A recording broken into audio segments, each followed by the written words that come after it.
66 million years ago, one rock changed everything. A mountain-sized asteroid slammed into Earth, and within months, the rulers of our planet were gone. But what if that asteroid had missed? What if dinosaurs never went extinct?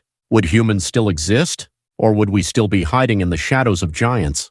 Welcome back to TheWhatLab, the channel where we take impossible questions and follow them all the way to their logical conclusion. Today, we're asking one of the biggest what-ifs in the entire history of life on Earth. What if the age of dinosaurs never actually ended? If the Chicxulub asteroid misses, the immediate aftermath is remarkably quiet. The chaotic, thriving energy of the Cretaceous simply continues, a testament to just how stable that ecosystem really was. Without the impact, the environment doesn't collapse, it persists. The rule of the dinosaurs, the undisputed masters of the land, the sky, and the sea, isn't shattered. If anything, it's reinforced. The vast forests, the floodplains, the herds stretching to the horizon remain exactly as they were, and the titanic predators and massive herbivores that have already dominated the planet for over 150 million years simply keep dominating it. They aren't merely surviving, they are flourishing. At the peak of an ecological structure perfected over tens of millions of years of trial and error, one built long before any single asteroid ever entered the picture. But here's where things get strange. In this timeline, the small, scurrying mammals that would have eventually become our ancestors are trapped. They exist, of course, tucked into the undergrowth, mostly nocturnal, mostly forgettable, constantly avoiding the crushing steps and sharp eyes of the giants above them. And the reason they're trapped isn't bad luck, it's math. Dinosaurs have already claimed nearly every ecological niche worth having, which means mammals have nowhere left to expand into. They are not the beneficiaries of an empty world. They are the permanent tenants of an extremely crowded one. Their evolutionary trajectory stalls almost before it can begin. The rapid diversification, the growth into larger forms, the slow climb of primate ancestors out of the trees and toward tool use, all of that depends on a vacancy that, in this version of Earth, never opens up. As tens of millions of years pass, the dinosaurs aren't stagnating either. They're being refined, generation after generation, by the same relentless pressure of natural selection that shapes everything alive. In a world that stays this stable for this long, specialization accelerates. We might expect more efficient hunters, more elaborate social behavior, and entirely new species built to handle shifting climates and slowly drifting continents. The feathered dinosaurs already appearing by the late Cretaceous could radiate outward into astonishingly diverse forms, filling roles we might not even recognize as dinosaurian at first glance, from cold-adapted mountain species to lean, fast-pursuit predators built for open plains. New apex predators would eventually replace older ones through the same ordinary process of competition and extinction that had already reshaped dinosaur lineages many times before, long before any asteroid was ever involved. Evolution doesn't stop just because the cast stays the same. It simply follows a different script. One where the largest, most successful organisms on the planet keep setting the pace for everything else.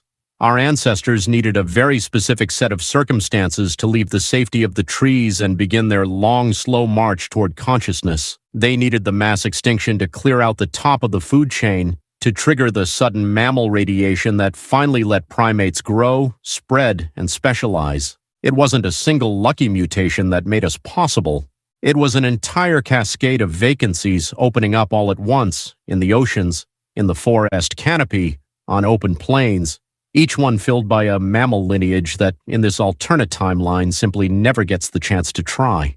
Our entire lineage quietly stalls out in the shadows of the Cretaceous, never given the room it needed to become anything more. But what if intelligence doesn't just skip this Earth entirely? What if it simply doesn't evolve in us? We already know certain dinosaurs, particularly small bird-like predators like the troodontids, had unusually large brains relative to their body size for their time, along with forward-facing eyes suited for judging distance, a trait usually associated with more complex behavior.